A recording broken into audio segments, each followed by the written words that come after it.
ধন্যবাদ জানাতে চাই। আমরা জানাতে দিতে চাই যে শহীদ রাষ্ট্রপতি জিয়াউর রহমানের বাংলাদেশ জাতীয়তাবাদী দল, এই জাতীয়তাবাদী দল স্বাধীনতার পক্ষের শত্রু, তার প্রমাণ আমাদের নেতা শহীদ করেছে এবং স্বাধীনতার মহান ঘোষণ দেশকে স্বাধীন করেছে এবং বিজয়ের মধ্য দিয়ে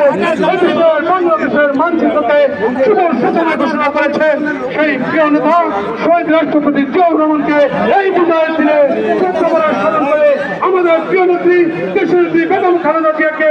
যার পক্ষে সুস্থ হয়ে আমাদের মাঝে ফিরে আসতে পারে সেই কামনা করি। পাশাপাশি আমাদের তারেক রহমান আগামী 25শে ডিসেম্বর বাংলার মাটিতে বাংলাদেশের সেই মহানায়ক তারেক রহমানকে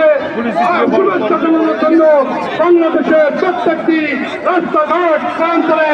অচল করে দিয়ে তারেক রহমানকে শুভ সূচনাকে তারা শুভেচ্ছা বার্তা দিয়ে